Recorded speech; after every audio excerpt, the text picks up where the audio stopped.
Welcome back to podium. আমরা মা বাবারা যারা 60 বা 70-এর দশকে বড় হয়েছি, যাদের বেবি বুমার্স বা জেনারেশন এক্স বলা হয়, আমরা আমাদের ছেলে মেয়েদের কাছে বন্ধুর মতোই থাকি কম্পেয়ার টু সে আমাদের মা বাবারা যারা যথার্থ অর্থেই ছিলেন অভিভাবক। কিন্তু তা সত্ত্বেও কালের নিয়মে তৈরি হচ্ছে ফারাক। অনেক বাবা ও মা বুঝতে পারছেন না কদিন আগেও সব কথা খুলে বলা ছেলে বা মেয়ে গুটিয়ে কেন যাচ্ছে। হয়তো যেহেতু এখন বাবা মা ও সন্তানের সম্পর্ক অনেক সহজ ও খোলামেলা, কোথাও গিয়ে সন্তানের ওপরে বাবা মায়ের অতিরিক্ত অধিকার বোধ তৈরি হয়ে যাচ্ছে, বা তাদের মনে হচ্ছে আমি তো বন্ধুই, আমি তো বকবো না, তাহলে সব কিছু আমাকে বলছে না কেন। এই অধিকার বোধ কি জন্ম দিচ্ছে অযাচিত কৌতূহল বা হেলিকপ্টার প্যারেন্টিংয়ের। সেখান থেকেই সন্তানের সঙ্গে শুরু হচ্ছে একটা ব্যবধান, যেখানে বাবা মার সামনে সন্তান একেবারে চুপ করে যাচ্ছে। একসঙ্গে বসে ডিনার সারলেও সন্তান মুখ বুজে রয়েছে ফোনে অথবা কানে নিয়ে নিয়েছে স্পটিফাই। আজকের আড্ডাটা এই নিয়েই। আমরা যারা জেনারেশন এক্স প্যারেন্টস, তারা প্রত্যেক দিন মিলেনিয়াল ছেলেদের কিভাবে সামলাচ্ছি। আমার সঙ্গে এমন 4 জন আছে যারা একাধারে মা বাবা, আবার নিজের নিজের কাজের জগতেও সাকসেসফুল। 4 জনই আমার বিশেষ বন্ধু। আছে সমিতা সরকার। সমিতার স্কুল জীবন কেটেছে দিল্লিতে, কলেজ লাইফটা কলকাতায়। এডুকেশনে গ্র্যাজুয়েশন করে বিয়ে করেছে এমন একজনকে যে ইন্টেরিয়র ডিজাইনার আর প্ল্যানেটোরিয়াম ডোম স্পেশালিস্ট। এমন কম্বিনেশন দেখা যায় না পৃথ্বীরাজকে। সমিতা ঘর সংসার সামলেও ক্রিয়েটিভ পারসুইটসের মধ্যে আছে। ওর নিজেরও একটা ইউটিউব চ্যানেল আছে, প্রচেষ্টা, পারলে দেখবেন। আর ও একাধারে এন্টারপ্রেনারও, অ্যাসোসিয়েটেড উইথ কর্পোরেট গিফটিং। শর্মিলার 25 বছরের মেয়ে আছে, আপাতত পড়াশোনা করছে ব্রিটিশ কলম্বিয়াতে। আর আছে মানস মিশ্র। মানস লখনৌর ছেলে, অবাঙালি, কিন্তু বাংলা খুব ভালো বোঝে। মানস আমার সঙ্গে দিল্লিতে কাজ করত, এখনও একটা ইনভেস্টমেন্ট ব্যাংকের ডাইরেক্টর। দারুণ বন্ধু আমরা, বিভিন্ন বিষয়ে আমরা ডিসকাস করি। ওর এক ছেলে আর এক মেয়ে, দুজনেই ইউএসএতে বড় হচ্ছে। আর আছে অশোক মিত্র। অশোককে আপনারা অনেকেই চেনেন, অশোক পোডিয়ামেও এসেছে, উত্তম কুমার এপিসোডের অনেকেই শুনেছেন ওকে। অশোক একটা দুধে মার্কেট রিসার্চার, আর ওর 2 ছেলে, দুটোই মিলেনিয়াল। আর আছে আমার স্কুলের বন্ধু অমিত চ্যাটার্জি। অমিত বায়োফার্মাসিউটিক্যাল কোম্পানিতে ম্যানেজিং ডিরেক্টর ছিল, ও এখন একটা এক্সিকিউটিভ কোচ। লিডারশিপের উপরে অনেক বই লিখেছে, আর লিডারশিপ কোচের সেশনও করে ইয়াং ছেলে মেয়েদের নিয়ে, আর নিয়মিত লেখেও। তো আস্তে আস্তে আমি সবার কাছেই আসবো। প্রথমে যাব সমিতার কাছে। সমিতা, কেমন আছো?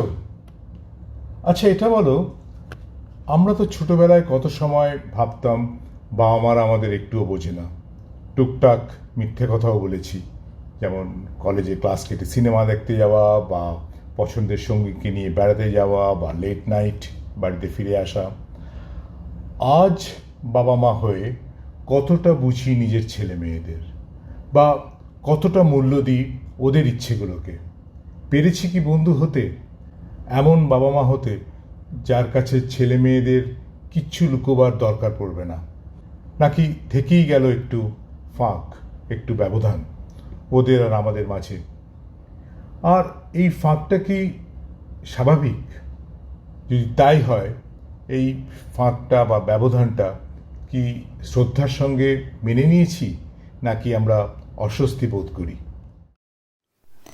হ্যালো বাবুদা, তোমার আজকের যে প্রশ্নটা, যে টপিকটা, সেটা শুধু ইন্টারেস্টিংই না, খুব রেলিভেন্টও বলে আমি মনে করি। কারণ জেনারেশন গ্যাপটা সময়কাল নির্বিশেষে ভীষণ রেলিভেন্ট, এবং এটা একটা ইটার্নাল রিয়ালিটি।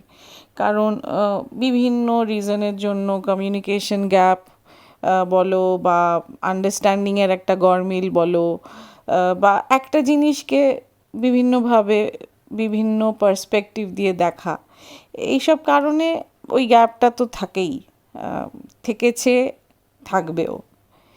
এবার তোমার প্রশ্নের উত্তরে বলি যে বাবা মা আমাকে বোঝে না, এটা তো আমার মনে হয় আমরা সকলেই কখনো কোনো না কোনো রাগের, দুঃখের বা অভিমানের মুহূর্তে তো নিশ্চয়ই ভেবেছি। কারণ ওই যে বললাম, মানে বাবা মা ভাবছে যে তারা ঠিক করছে, আমি ভাবছি যে এটা কেন করলো, আমার এইটা ঠিক মনে হচ্ছে, আমার মনে হচ্ছে যে আমাকে অন্যায়ভাবে বাধা দেওয়া হচ্ছে বা অন্যায়ভাবে বকা হচ্ছে, শাসন করা হচ্ছে। তো এই ধরনের যখন মোমেন্ট আসতো আমাদের, তখন তো নিশ্চয়ই মনে হতো যে এটা একদম বুঝতে পারছে না, এটা ভুল বুঝছে। এই মোমেন্টগুলো তো এসেছে 100 বার। যেমন ধরো, আমার যখন বোর্ডের পরীক্ষা হয়ে গেল, আমি তো যথেষ্ট তখন বড় হয়েছি। এবার আমি ভাবছি যে বোর্ডের পরীক্ষা শেষ হয়ে গেছে, এখন আমি ফ্রি, তো আমি তো একটা ইজিলি এবার বন্ধুদের সাথে মিলে একটা সিনেমা দেখতে যেতে পারি আমরা সবাই মিলে। কারণ আমার কাছে এটা খুব একটা স্বাভাবিক চাহিদা, এটা তো রাজি না হওয়ার মতো আমি এর মধ্যে কোনো কারণ দেখছি না। কিন্তু আমার মায়ের কাছে এটা একটুও কোনো সাধারণ ঘটনা নয় বা কোনো স্বাভাবিক চাহিদা নয়। তার কাছে এটা একদম আনঅ্যাকসেপ্টেবল। কারণ তার বক্তব্য হচ্ছে যে বাবা মা ছাড়া একা একা সিনেমা দেখতে যাবে, এত সাহস তোমার কবে থেকে হলো? আমি এবার যতই বোঝাচ্ছি যে একা একা তো আমি যাচ্ছি না, আমি তো বন্ধুদের সাথে যাব। তাতে কি? মার বক্তব্য হচ্ছে বন্ধুরা তো তোমারই বয়সী, তাদেরও তো তোমারই মতো বুদ্ধি, উইচ ইন এফেক্ট মিনস যে আমার কোনোই বুদ্ধি নেই আর কি। কিন্তু বক্তব্য হচ্ছে তারা আবার তোমাকে কি সামলাবে। আর আমি কিছুতেই ভেবে পাচ্ছি না যে আমাকে সামলাতে হবেই কেন। মানে আমি তো যথেষ্ট বড় হয়ে গেছি, আমি কি বাচ্চা যে আমাকে সামলাতে হবে? তো নিজেকে সামলানোর মতো বড় তো আমি হয়েই গেছি, কিন্তু কে শোনে কার কথা বলো? তারপরে আবার মানে বন্ধুরা যাবে মানে ছেলে মেয়ে উভয়ই যাবে, সেটা আরেকটা বিরাট অবস্টাকল। কারণ তাদের বক্তব্য হচ্ছে যে, বিশেষ করে আমার মায়ের বক্তব্য ছিল যে ওই সব বড়দের দেখার হিন্দি সিনেমা ওইগুলো ছেলেদের সাথে বসে বসে দেখবে, চেয়েছি অসম্ভব, এরকম হয় নাকি? ব্যাস, হয়ে গেল না কোচ। তো এরকম অনেক ঘটনাই ছোটোখাটো হয়েছে। আরেকটা মনে পড়ছে, যেমন আমার খুব মানে সুইমিং শেখার শখ ছিল, তো আমি বাবাকে খুব করে রিকোয়েস্ট করলাম যে আমি প্লিজ সাঁতার শিখতে চাই। তো বাবা বললেন যে হ্যাঁ ঠিক আছে। বাবা খুব অনেকটা ব্রড মাইন্ডেড, ওপেন মাইন্ডেড ছিলেন, খুব মানে এই ধরনের জিনিস যেখানে মেয়ে কিছু শিখবে বা কিছু কনস্ট্রাকটিভ পজিটিভ কিছু, সেখানে কোনো দিনই বারণ করতেন না। কিন্তু মা একটু না অনেকটাই গোঁড়া ছিলেন আর কি। তো যাই হোক, গিয়ে বললাম, বাবা বললো হ্যাঁ নিশ্চয়ই, তালকাটোরাতে নিয়ে গিয়ে তোমায় ভর্তি করে দিচ্ছি। তো যেই সেটা মায়ের কানে গেল, সঙ্গে সঙ্গে তো একদম গুরুগম্ভীর গলায় প্রশ্ন করলেন, সেখানে কি শুধু মেয়েরাই শিখতে যায় না সঙ্গে ছেলেরাও যায়? তা বাবা বললেন না, সেটা তো হয় না, একটা সুইমিং ক্লাব, সেখানে তো ছেলে মেয়ে সবই যাবে, এরকম আবার হয় নাকি? ব্যাস, বুঝতেই পারছো। তারপরে অ্যাজ ইউজুয়াল ওটাও বারণ হয়ে গেল যে না না, এইসব সুইমিং কস্টিউম পরে টরে ওখানে সাঁতার কাটা, ওখানে সঙ্গে ছেলেরা রয়েছে, তোমার কোনো মাথায় বুদ্ধি নেই, তুমি এইসবে মত দিয়েছো। বাবাকে উল্টো বকে দিল। তো ওটাও নাকচ হয়ে গেল। অনেক কান্নাকাটি, অনেক রিকোয়েস্ট, কোনো কিছুতেই কোনোই লাভ হলো না।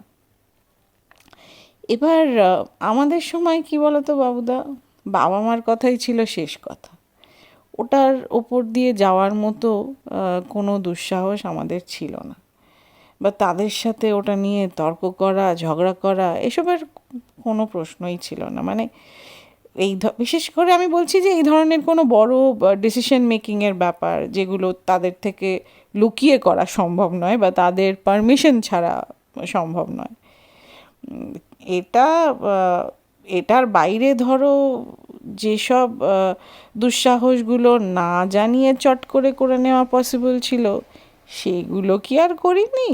আলবাত করেছি। ওই যে তুমি জিজ্ঞেস করছো না যে টুকটাক মিথ্যে কথা বলেছি কি না, হ্যাঁ হ্যাঁ, আমার তো মনে হয় এমন কোনো ছেলেমেয়ে নেই পৃথিবীতে যারা কোনো মিথ্যে কথা বাবা মাকে কোনো দিন বলেনি। এ তো হতেই পারে না, টুকটাক কেন, আমি শিওর আমরা অনেক মিথ্যে কথা বলেছি। হুম।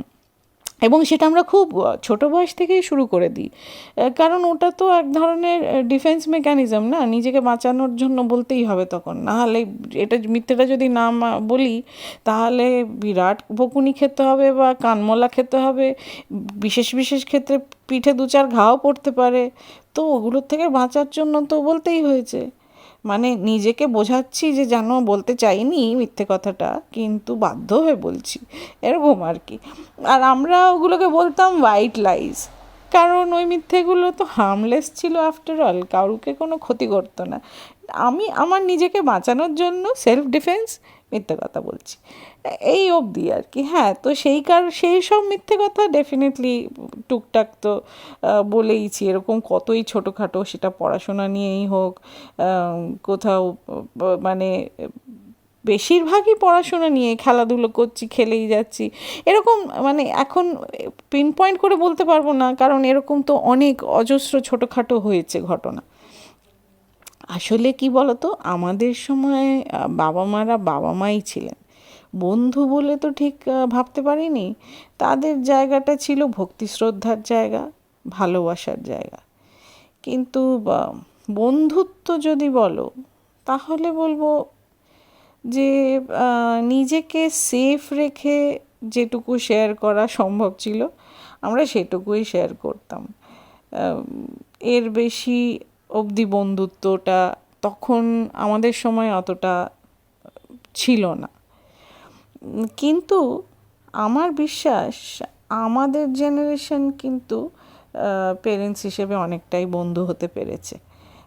আমার ইনফ্যাক্ট নিজেকে একটা আমি প্রমিস করেছিলাম অনেক অল্প বয়সেই, যে আমি যদি কোনো দিন বিয়ে করি এবং আমার যদি কোনো সন্তান হয়, তাহলে আমি যেন আমার সন্তানের সব থেকে ভালো এবং সব থেকে কাছের বন্ধু হতে পারি। সে যেন তার মনের সব কথা, সব সুখ দুঃখ সে যেন আমার সাথে শেয়ার করতে পারে, সেখানে যেন কোনো ফাঁক না থাকে। এটা আমার ভীষণ একটা স্ট্রং ইচ্ছে সবসময়ই ছিল, আর আমার মনে হয় আমি সেটা পেরেছি, মনে হয়। আমি আমার সন্তানকে ডানা মেলে উড়তে শিখিয়েছি এবং তার জীবনের সব রকম পরিস্থিতিতেই তার পাশে থাকার চেষ্টা করেছি, কখনো আদর করে বলো, কখনো শাসন করেই হোক, কিন্তু তার হাতটা আমি ছাড়িনি কখনো, সেটা সব সময় শক্ত করে ধরে রেখেছি। কখনো কোনো চ্যালেঞ্জিং সিচুয়েশন আসলেও সেটাও কিন্তু আমাদের বন্ধুত্বকে কোনো দিন নষ্ট করতে পারেনি। পেরেন্টিংটাও তো একটা আফটার অল একটা চ্যালেঞ্জিং জব এবং ইটস এ লার্নিং প্রসেস, তাই চ্যালেঞ্জিং সিচুয়েশন তো আসবেই। কিন্তু এই গোড়াটা যদি শক্ত থাকে সম্পর্কের, বা যদি সেটাকে বন্ধুত্ব লেভেলে নিয়ে যাওয়া যায়, তাহলে সেই বন্ধুত্বের গোড়াটাও যদি শক্তপোক্ত থাকে, তাহলে সেইটা কোনো কিছুই, কোনো স্টর্মই সেটাকে নষ্ট করতে পারে না, এটা আমার মনে হয়। আর এর পরেও কোনো ফাঁক থেকে গেল কি না যদি জানতে চাও, বা যদি বলো যে কোনো দিন কি কোনো কিছু লুকোয়নি, আমি বলবো ওইটুকু ফাঁক থাকবেই, বা থাকাই ভালো। কারণ বাবা মায়ের সম্পর্কের একটা মর্যাদা আছে তো আফটার অল, সেই মর্যাদাটা আমার মনে হয় রক্ষা করা উচিত। আর সেই মর্যাদাটা রক্ষা করতে গেলে সব কথা বলা যায় না। মানে আমার মেয়ে মাঝে মাঝে যখন একটু বেশিই বলতে যায়, সব কিছুই বলে দিতে চায়, আমি তখন বারণ করি যে না না আর বলিস না, এত ডিটেলস আমি জানতে চাই না। কারণ আমি আফটার অল তোর মা, আমার মানে ওরা বন্ধুদের মধ্যে হয়তো কিছু আজে বাজে ইয়ার্কি মেরেছে, কিছু কথা বলেছে, ও সবই আমাকে এসে শোনাবে। আমি সেগুলো বলি যে না, আমাকে বলতে হবে না, ওগুলো আমি শুনতে চাই না। কারণ ওই ওই যে বলছি যে ওই বাবা মায়ের সম্পর্কের একটা মর্যাদা আছে, সেই মর্যাদাটা আমার মনে হয় রক্ষা করা উচিত। এবং সেটার জন্য যদি একটু ফাঁক থাকে, না হয় থাকলো, সেটাতে কোনো অসুবিধা নেই। আমার তো মনে হয় আমি সেটা শ্রদ্ধা করেই মেনে নিয়েছি, সেটার জন্য আমার মনে কোনো আফসোস বা কোনো রকম কোনো দুঃখ নেই। না, সেটা ওইটুকু অ্যাকসেপ্টেবল, এটাই আমার মনে হয়। সুমিতা, মনে করো একদিন বাড়িতে ফোন এলো তোমার কাছে, তোমার মেয়ে তোমাকে বলল, মা, I am in love with the same sex partner. এটা তুমি কিভাবে নেবে? ওহ বাবুদা, এটা যা সাংঘাতিক কঠিন একটা প্রশ্ন তুমি করেছো না। আহ, এই কি বলবো ভেবে পাচ্ছি না। মানে সত্যি কথা বলতে কি, যদিও আমরা মনে করি যে আমাদের জেনারেশনটা বা আমরা অনেকটা মডার্ন হয়ে গেছি, সেটা ঠিকও অনেকাংশে, কারণ আমরা তো একটা ট্রানজিশনাল জেনারেশন। আমরা আমাদের আগের জেনারেশনের গোঁড়ামিটাও দেখেছি, আবার অ্যাট দ্য সেম টাইম আমরা চোখের সামনে আমাদের সোসাইটিটাকে একটা আমূল পরিবর্তন হতেও দেখেছি। মানে পরিবর্তনটা খুব drastic. After internet came, cable TV came, and of course finally mobile phones, এগুলো আসার পর তো একটা বিরাট একটা লিপ হয়েছে, একটা বিরাট চেঞ্জ হয়েছে। আমাদের ছেলেমেয়েরা ওই চেঞ্জটার মধ্যেই বড় হয়েছে, কিন্তু আমরা আমাদের জন্য ওটা চেঞ্জ। তো সেই জন্য একটা সুবিধে হচ্ছে, যেহেতু আমাদের বয়সটা অনেকটা কম ছিল, অনেকটা ইয়াং ছিলাম আমরা যে সময় এই চেঞ্জগুলো এসেছে, তাই জন্য আমরা হয়তো অনেকটাই এই লাইফস্টাইলটাকে অ্যাডাপ্ট করে নিতে পেরেছি, এটা সঙ্গে অ্যাডজাস্ট করে নিতে পেরেছি, নিজেদের লাইফে ইনক্লুডও করতে পেরেছি ভীষণভাবেই। করতে হচ্ছেও, কোনো উপায়ও নেই আজকের দিনে সেগুলো ছাড়া। তো সেগুলোর জন্য আমরা মনে করি যে আমরা পরের জেনারেশনের সাথে কোনোভাবে তাদের থেকে পিছিয়ে নেই, আমরা বেশ তাদের সাথে তালে তাল দিয়েই চলতে পারি, পা মিলিয়েই চলতে পারি, আমরা একই রকম। কিন্তু এটাও ঠিক যে এই ধরনের কিছু কিছু ব্যাপারে আমরা এখনও ঠিক নিজেদের সেই জায়গায় নিয়ে যেতে পেরেছি কি? বোধ হয় না। যদিও এটাও ঠিক যে আমি যদি শুনি যে কোনো পার্টিকুলার একটা ছেলে বা মেয়ে সেম সেক্সকে প্রেফার করছে, আমি কিন্তু তার ব্যাপারে জাজমেন্টাল হব না, না সেটা হব না। কিন্তু এটাও অ্যাট দ্য সেম টাইম ঠিক কথা যে ওটাই যদি এখন নিজের সন্তানের ব্যাপারে আমি শুনি, তাহলে ডেফিনেটলি একটা অ্যাডভার্স রিয়াকশন আসবে, একটা সাংঘাতিক মানে শক পাবো বলতে পারো। I'll be crestfallen, I'll be very disturbed, no doubt about that. এবং সেটা কতটা মেনে নিতে পারবো এটাও আমি হলফ করে বলতে পারি না। আমাদের জন্য ডেফিনেটলি এটা অনিবার্যভাবেই একটা খুব সাংঘাতিক কঠিন পরিস্থিতি তৈরি করবে, এটা আমি বলতে পারি। যদিও এটা তো আমাকে ভেবে বলতে হচ্ছে, কারণ এটা এইরকম সিচুয়েশনটা তো এখন অবধি লাকিলি ফেস করিনি। লাকিলি বলছি, সেটা হয়তো বলা উচিত না, বা যারা এই প্রেফারেন্সের মানুষ তাদের হয়তো এটা ভালো লাগবে না, so I apologise to them. কিন্তু হ্যাঁ, আমরা মানসিকভাবে এখনও ওই জায়গাটায় যেতে পুরোপুরি পারিনি। মানে আলটিমেটলি যদি অ্যাকসেপ্ট করতেও হয়, সেটা যে খুব খুশি মনে করব তা মনে হয় না। ওই একটা খেদ মনে থেকেই যাবে, একটা দুঃখ বা কিছু একটা মানে থেকে, এটা একটা সহজভাবে খুব স্মুথলি হয়ে যাওয়ার মতো ব্যাপার এটা হবে না, এটা আমি একদম তোমাকে শিওর হয়ে বলতে পারি। Sumita, thank you so much, তোমাকে আড্ডায় পাওয়া গেল। ওই জটায়ুর ভাষায় বলতে হচ্ছে, কাল্টিভেট করতে হচ্ছে মশাই আপনাকে। Thank you so much. তোমাকে বুঝি না প্রিয়, বোঝো না তুমি আমায়, দূরত্ব বাড়ে যোগাযোগ নিভে যায়। তোমাকে বুঝি না প্রিয়, বোঝো না তুমি আমায়, দূরত্ব বাড়ে যোগাযোগ নিভে যায়। मानस, वेलकम टू द क्लब। अच्छा ये बता, हम बचपन में तो अपने बापूजी के साथ बहुत छुप छुप के डर डर के रहते थे। अब क्या सीन है? As a parents, have you been able to be friends with our kids so that they don't hide anything with us? और या तुझे लगता है कि ये फ्रेंड्स एक्सेट्रा सब ड्रामा है और अंदर ही अंदर एक गैप है? अगर ये गैप है, have we accepted them with respect और is it still brings discomfort in our mind? That's a very interesting question, Ranbir.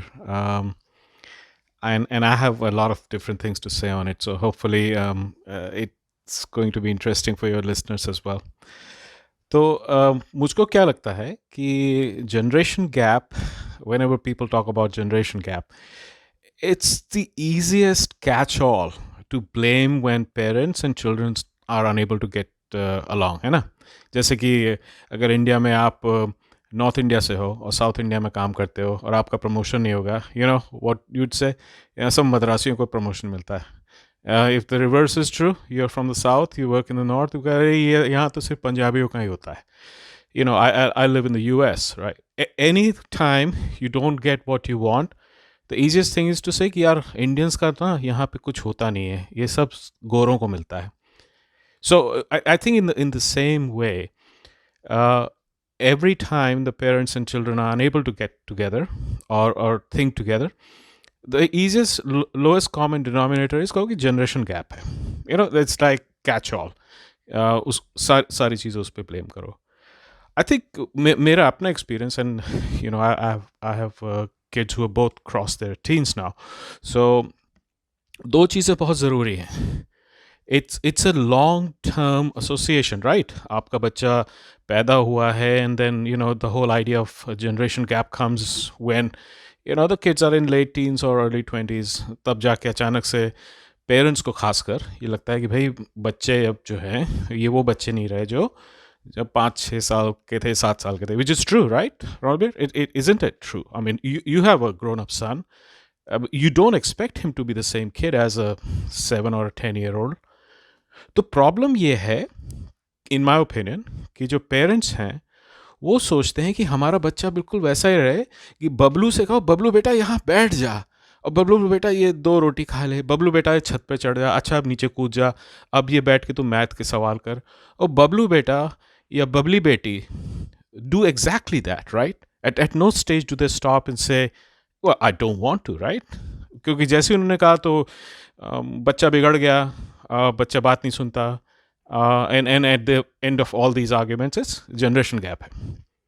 Now think of any association. I mean, we both have worked together and we have both worked in different organizations. All associations change with time, right?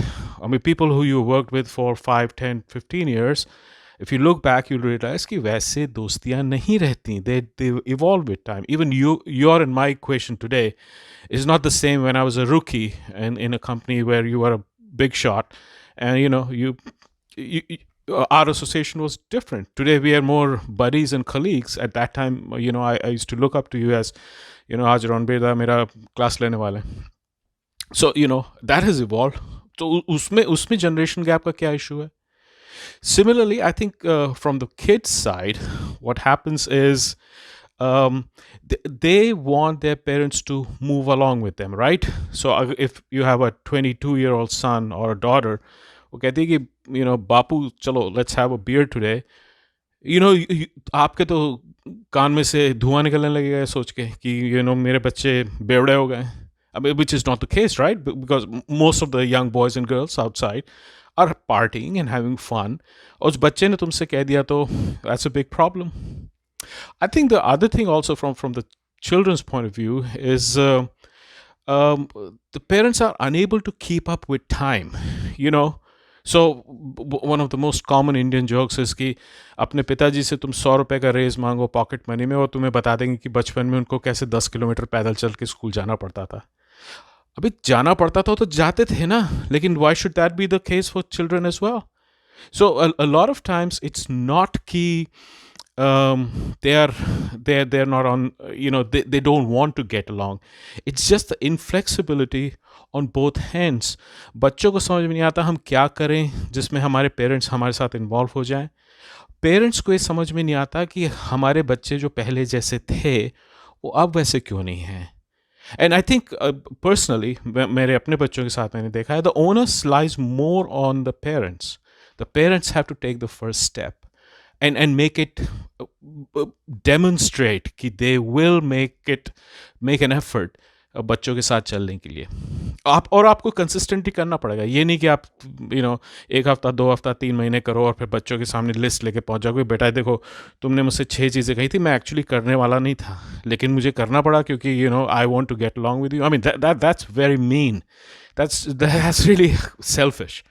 So you have to set an example, and trust me, I've seen a lot of parents who get along wonderfully well with their kids, kids in their 20s and 30s and more, simply because they all want to get along with each other. So मुझको लगता है कि ये जो idea है कि generation gap है, I think it's a sort of a lazy way to explain कि either parties are unable to commit to spend time with each other and try to do things that interest each other, right? I mean, like my son, when he used to play a lot of console games, Xbox ये वो, अब मेरे को धेला नहीं आता.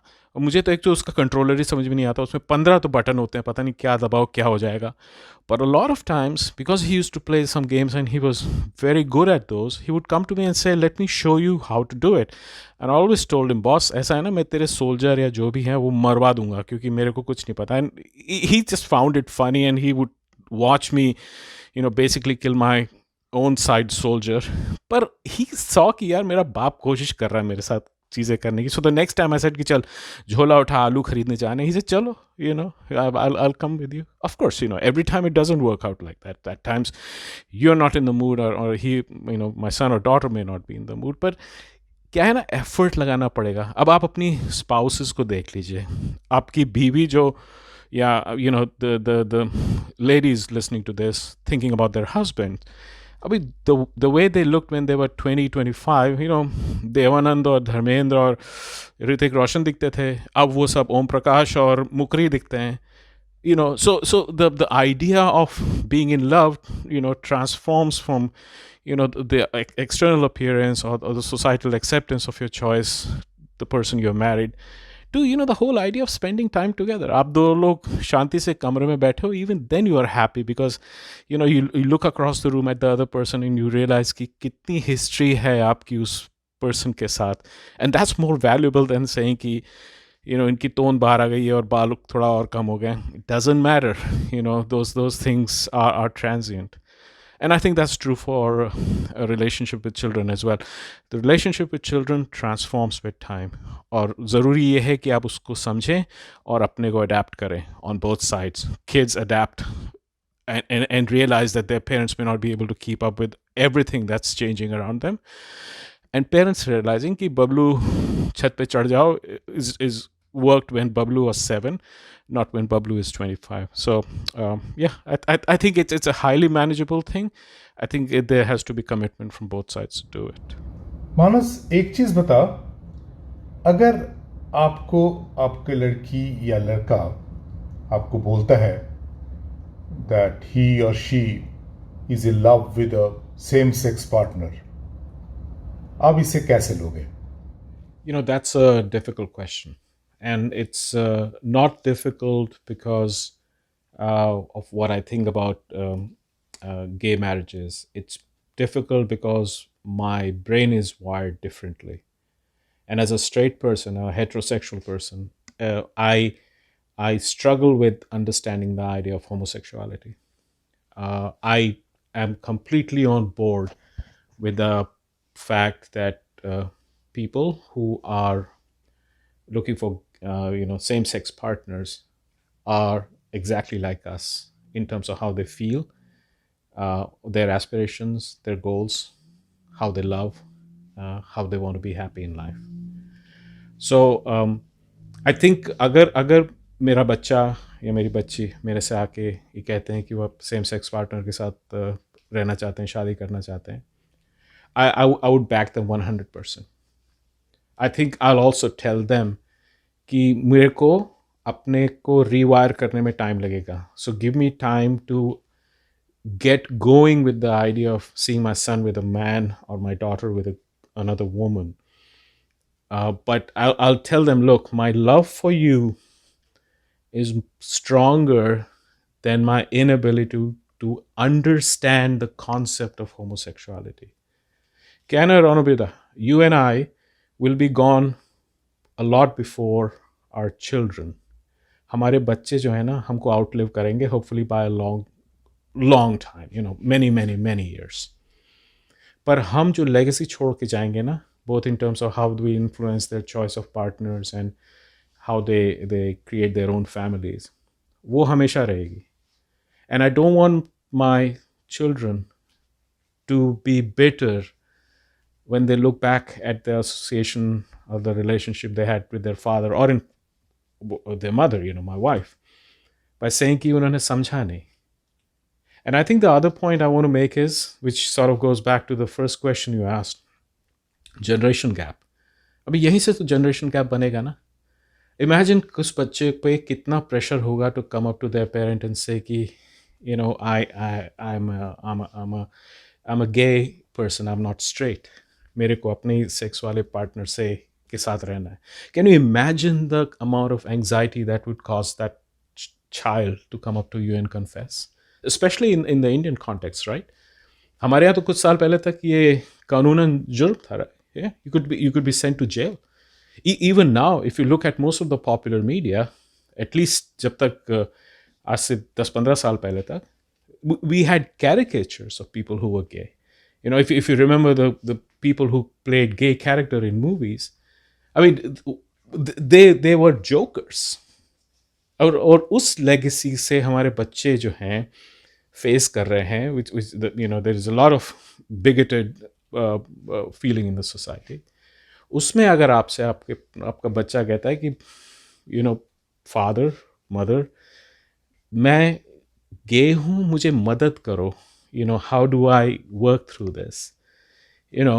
I can assure my kids and kids all around me, whosoever they might be, कि boss, I may still struggle to understand what makes a person gay or how you fall in love with somebody from the same gender. But एक बात का ध्यान रखना तुम, if there is no one left in the world who's behind you, your father would be standing behind you. And I will never waver from that commitment to my children, or in fact any child who comes to me for support.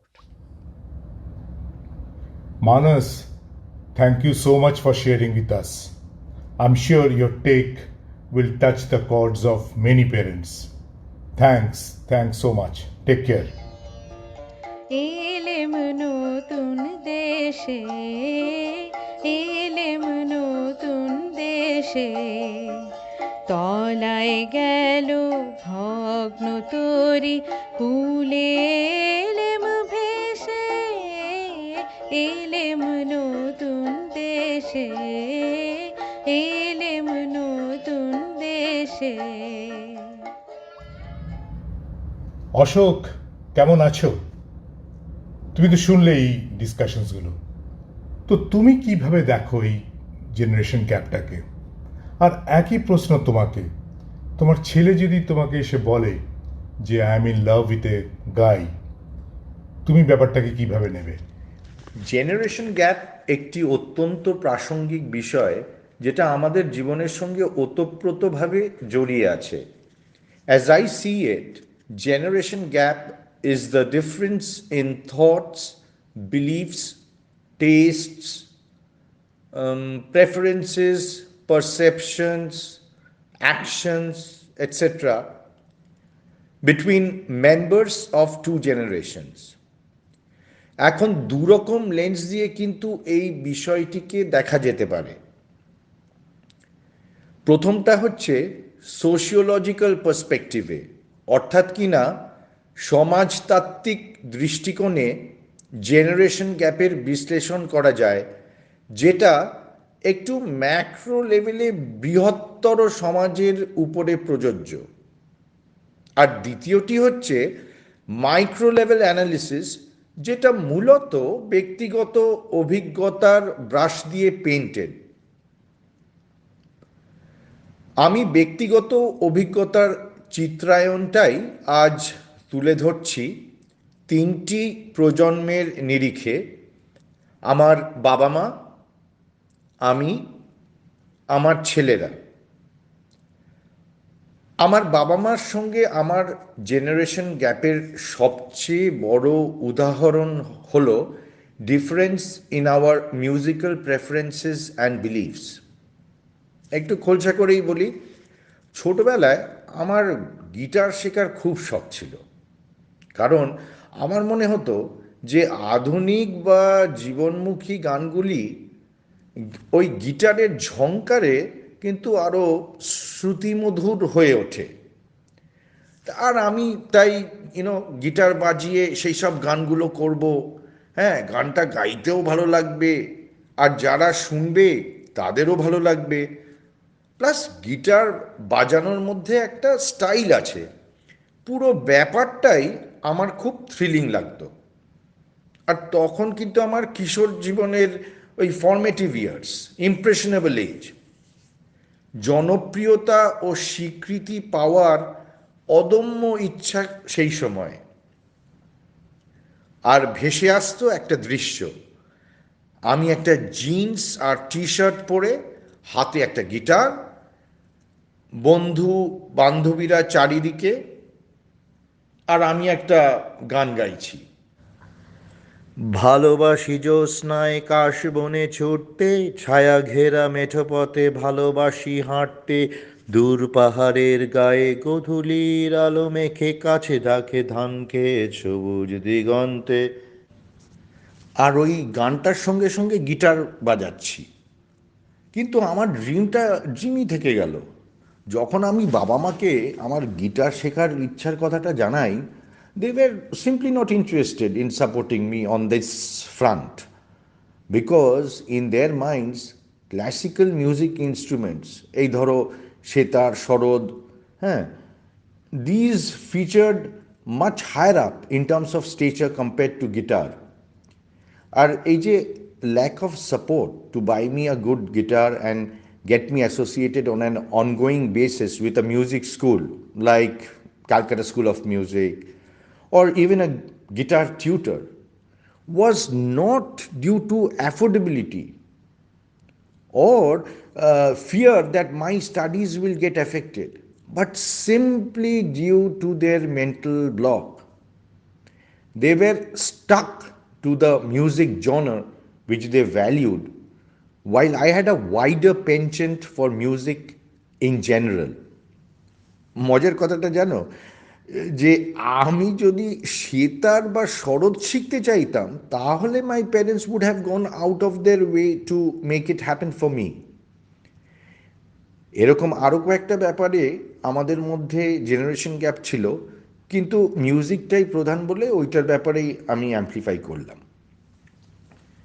এইবার আসি into the dynamics between me and my two sons. আমাদের মধ্যে কি generation gap নেই? নিশ্চয়ই আছে। দেখা যাক কীরকম। ছোট্ট একটা ইনসিডেন্ট বলছি। আইপিএলের খেলা চলছে, কেকেআর ভার্সেস আরসিবি। আমার ছেলেরা স্বভাবতই কেকেআরের ফ্যান্স। বিরাট কোহলি আউট হয়ে গেছে, তাহলে উচ্ছ্বাসের কারণ। আচ্ছা, আমাদের ফ্যামিলি গ্রুপ হোয়াটসঅ্যাপ চ্যাটে আমার এক ছেলে অন্য ছেলেকে লিখছে সিক। এখন আমি সিক বলতে বুঝি কেউ অসুস্থ, বা আমরা বলি না he is a sick person, মানে ওই একটা ডেরোগেটরি সেন্সে ওয়ার্ডটা ইউজ করা হয়। কিন্তু এইখানে যে কোহলি যে আউট হয়ে গেল, সেই প্রসঙ্গে আমার ছেলেরা যে ওই সিক কথাটা ইউজ করছে, তার মানে হচ্ছে এক্সেলেন্ট বা সুপার। আমি ঠিক বুঝি না যে এরকম ওয়ার্ড মিনিংয়ের জেনেসিসটা কোত্থেকে আসে।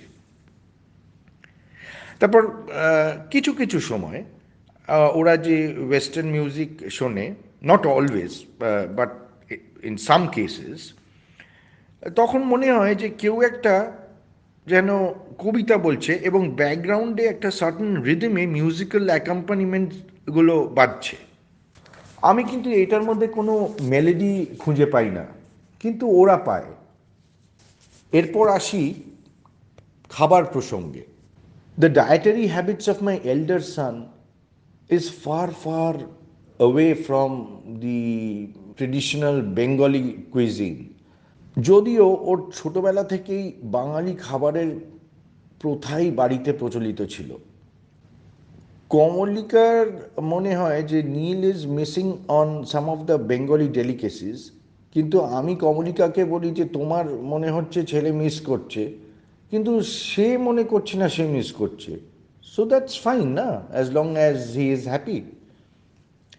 তারপর the way they see the role of husband wife, perhaps a bit more individualistic than the way Komalika and I see these roles.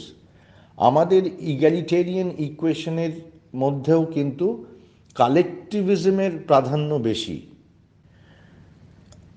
তারপর হচ্ছে দ্য গ্যাপ বিটুইন ওয়ান্টস অর্থাৎ আমি কি চাই অ্যান্ড নিডস অর্থাৎ আমার কি প্রয়োজন, সেইটা ওই গ্যাপ, আই মিন দ্যাট গ্যাপটা that is narrower in Neil's case vis-a-vis what I had when I was at his age. মানে ধরো 4 years into my চাকরি জীবন। তাই বাবা মার সঙ্গে আমার যেমন ডিফারেন্সেস ছিল বোথ অ্যাটিটিউডিনাল অ্যান্ড বিহেভিয়ারাল, সেরকম আমার সঙ্গে আমার ছেলেদেরও আছে, just that the type and nature of differences are dissimilar.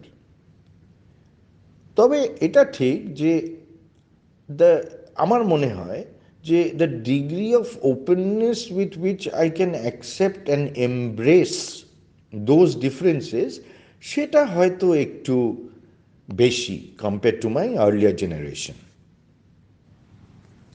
আর একটা পয়েন্ট না বললেই নয়, অনেক সময়েই দেখেছি যে মেয়েরা যখন বড় হয়ে যায় তখন মা আর মেয়ের মধ্যে একটি বন্ধুত্বপূর্ণ সম্পর্ক গড়ে ওঠে এবং তাদের আলোচ্য বিষয়ের মধ্যে জেন্ডার স্পেসিফিক ইস্যুসগুলো স্থান পায়।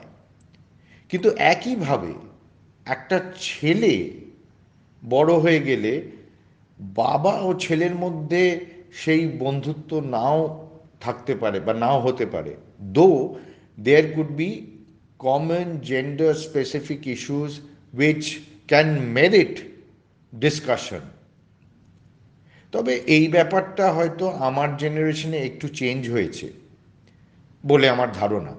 For example, I can talk about love, last, relationship, sex, family dynamics from a man's point of view with my son, which my father couldn't with me, though he and I have had friendly discussions on many other topics.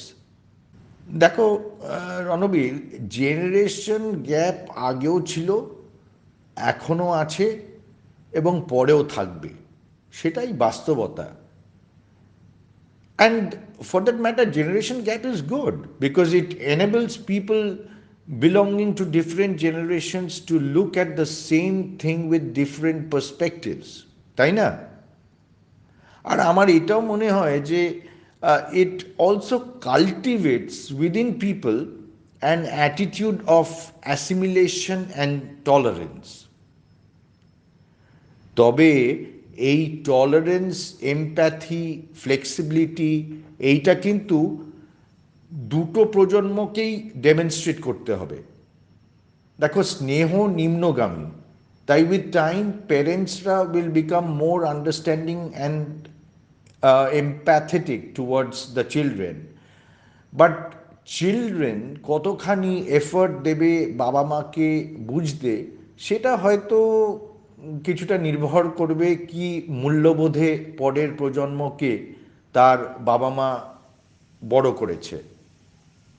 তাই every generation needs regeneration to ensure that the generation gap is not painful, that it does not lead to disillusionment and disappointment. Rather, results in accepting differences and respecting diversity for meaningful coexistence. এই প্রসঙ্গে খালিল গিবরানের একটি কবিতার কিছুটা অংশ উল্লেখ করছি। উনি বলছেন, Your children are not your children. They are the sons and daughters of life's longing for itself. They come through you, but not from you. And though they are with you, yet they belong not to you. You may give them your love, but not your thoughts, for they have their own thoughts. You may house their bodies, but not their souls, for their souls dwell in the house of tomorrow, which you cannot visit, not even in your dreams. You may strive to be like them, but seek not to make them like you, for life goes not backward, nor tarries with yesterday. Ranbir, এইটাই ধ্রুব সত্য, এইটাই প্রকৃতির নিয়ম। তাই generation gap চিরন্তন, এবং এটির গ্রহণযোগ্যতা ও মর্যাদা আমাদের কাছে যত বাড়বে, ততই জীবন আরো সুন্দর হয়ে উঠবে। বাবা, শেষে তো তুমি খালিল জিবরানের একটা তুবড়ি জ্বালালে। একটু বাংলায় সারানুবাদ করে দাও না। প্রকৃতির নিজের গতিতে, সময়ের দুরন্ত স্রোতে প্রজন্মের পর প্রজন্মের হয় আগমন আর প্রস্থান। সেই একই নিয়মে কিন্তু আমাদের পরের প্রজন্ম জন্মেছে ও এই পৃথিবীর আলো দেখেছে।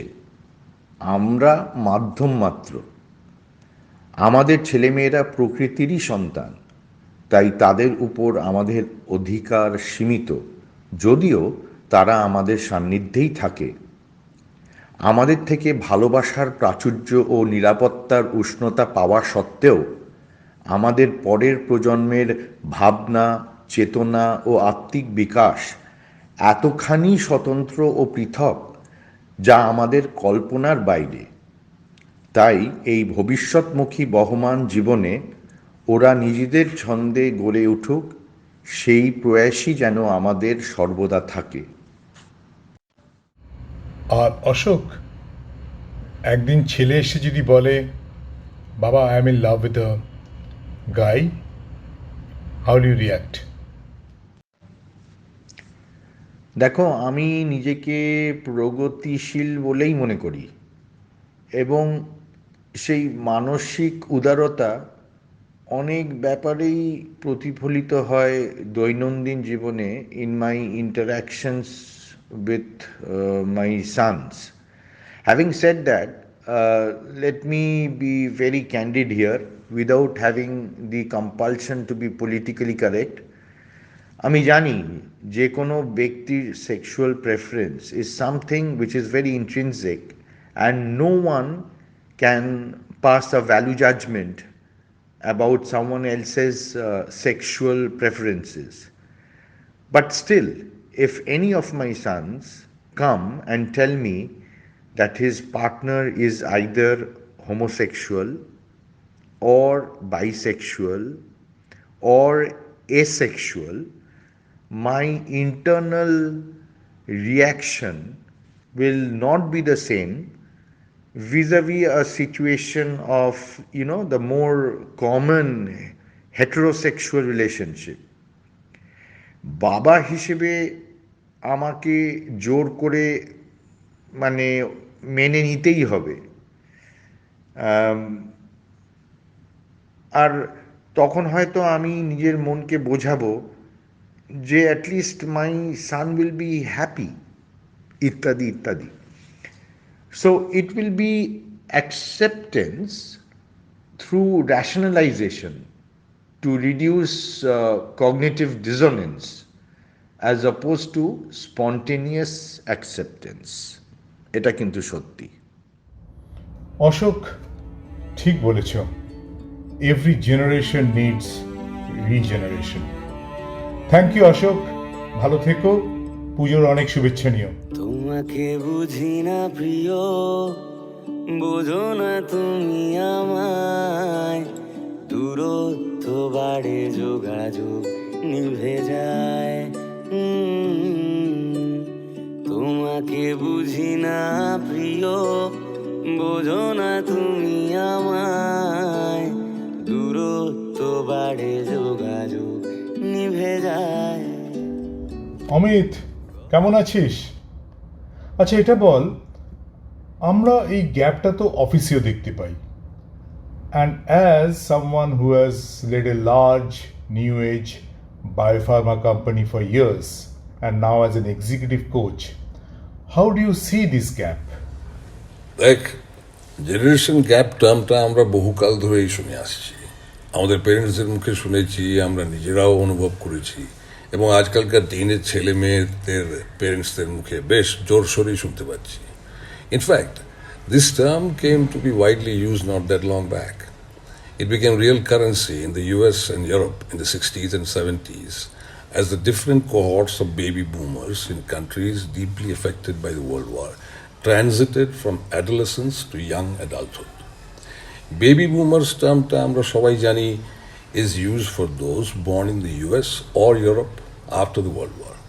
এই জেনারেশনটা grew up in relative abundance as compared to their parents or grandparents. Guys who had known life to be all about shortages and hardships in the pre-World War times due to the Great Depression. কিছুটা দেখলেই দেখবি আমাদের পেরেন্টসদের মতন, managing perennial deficits and rationalizing the compromises they had to make. এইটাই হয়তো মূল কারণ for what we refer to as a middle class mindset. Now, post-World War US বা ইউরোপে বেবি বুম হবার পেছনে প্রধান কারণটা ছিল relative abundance, even affluence. প্রচুর চাকরি, jobs for almost anybody who wanted to work, widespread subsidies for housing, education, industry, stock market boom, easy money. Middle class mindset chuloy jak. For the young generation, it got replaced by optimism, even euphoria. Probably a bit similar to what young adults in urban India may have experienced when growing up in the post-2000 era of galloping consumerism bordering on splurging. Consequence, parents with their middle-class values were aghast to witness a distinct departure from the values and attitude of to life that they were used to.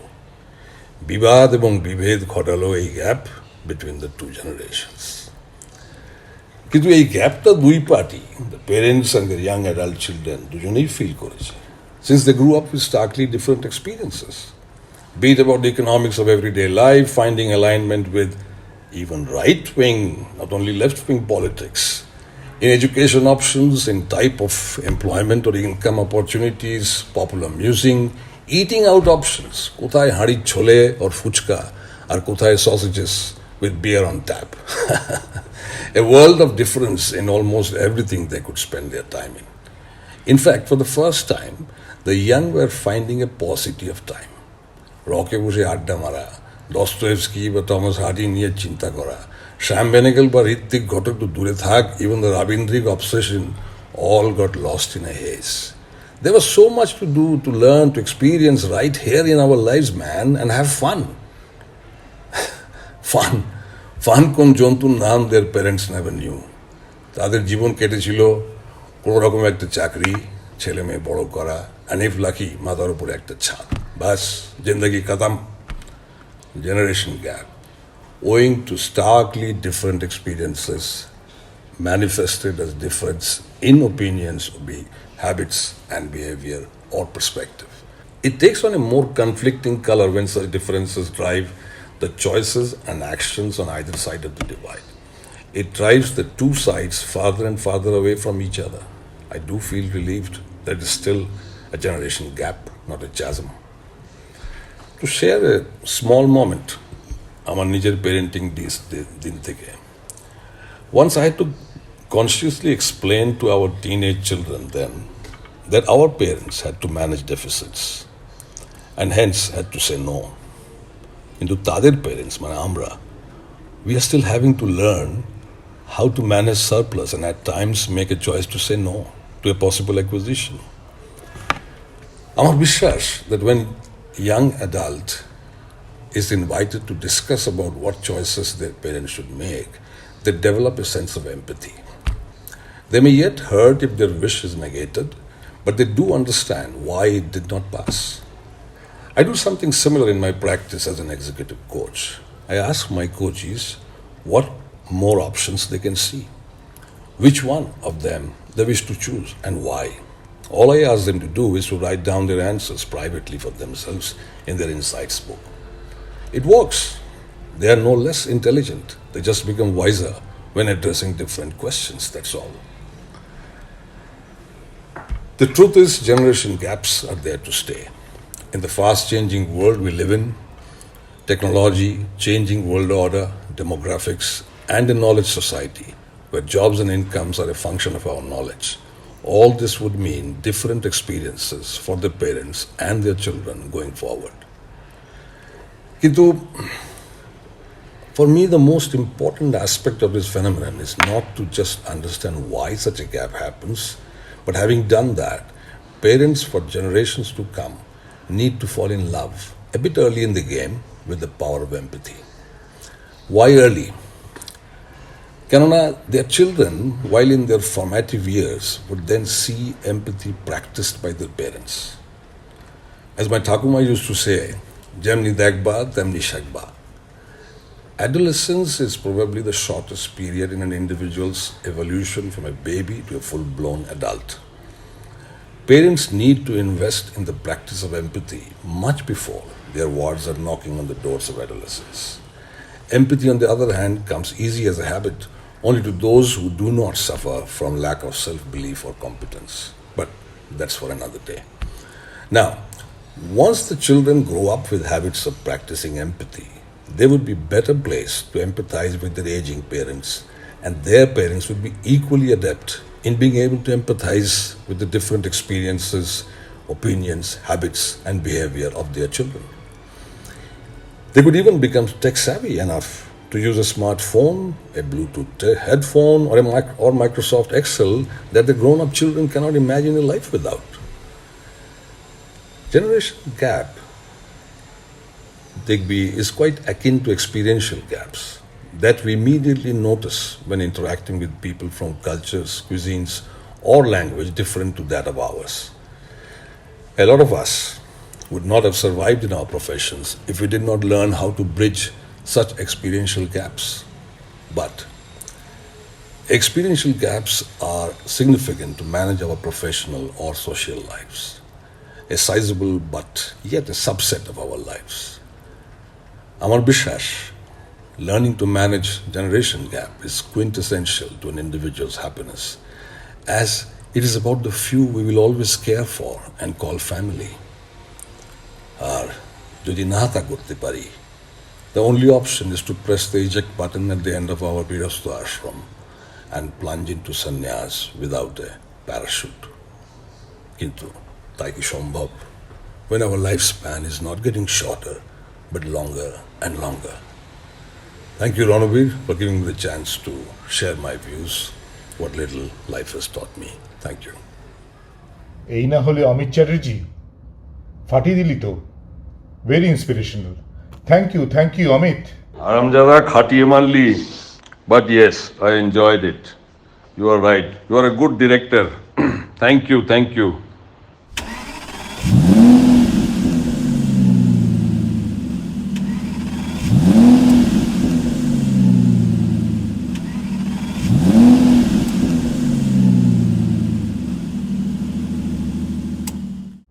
যা মনে হচ্ছে সবার কথা শুনে, empathy, সহমর্মিতা, এই ইঞ্জিনটাই এগিয়ে নিয়ে যাবে জেনারেশনের গাড়িটাকে।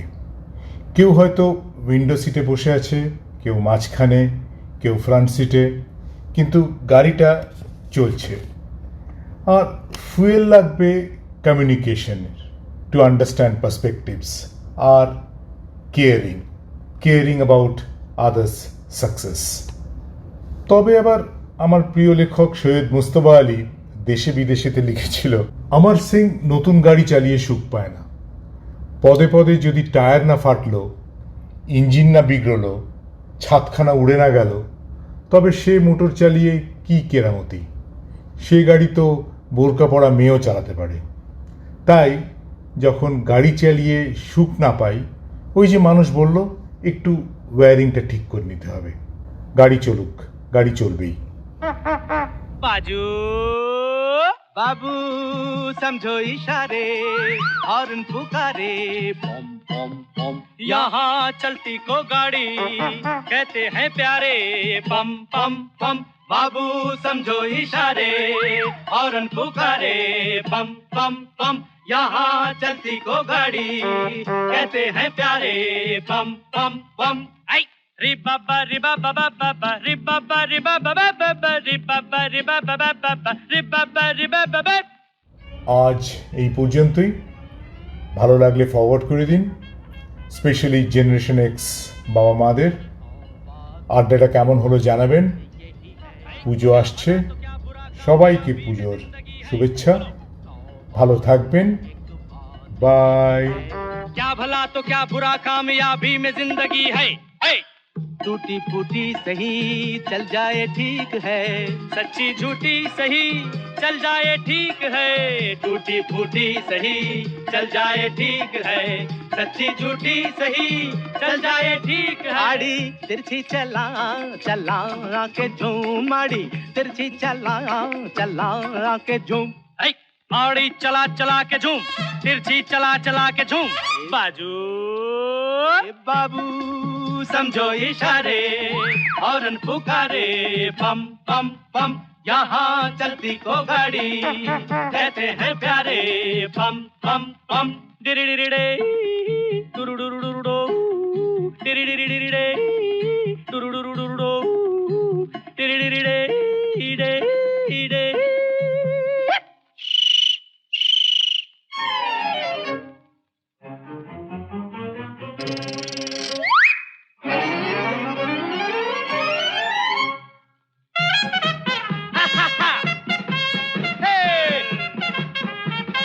इतने सी बात न समझा जमाना, आदमी जो चलता रहे तो मिल जाए हर खजाना। हाँ, इतने सी बात न समझा जमाना, आदमी जो चलता रहे तो मिल जाए हर खजाना। शोहरत है चीज क्या चलने का नाम है, इज्जत है चीज क्या चलने का नाम है, शोहरत है चीज क्या चलने का नाम है, इज्जत है चीज क्या चलने का नाम। आड़ी तिरछी चला चला के झूम, आड़ी तिरछी चला चला के झूम, आड़ी चला चला के झूम, तिरछी चला चला के झूम, बाजू बाबू समझो इशारे हॉर्न पुकारे पम पम पम यहाँ चलती को गाड़ी कहते हैं प्यारे पम पम पम।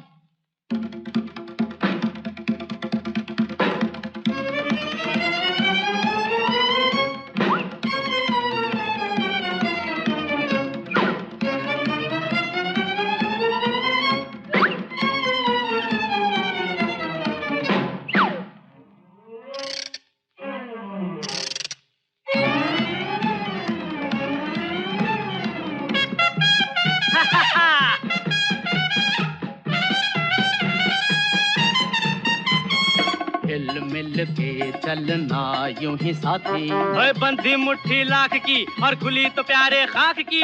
हिल मिल के चलना यूं ही साथी, और बंधी मुट्ठी लाख की और खुली तो प्यारे खाक की। मुश्किल जो आ पड़े ठोकर से टाल दे, पर्वत भी हो खड़े हिल मिल के टाल दे। मुश्किल जो आ पड़े ठोकर से टाल दे, पर्वत भी हो खड़े हिल मिल के टाल दे।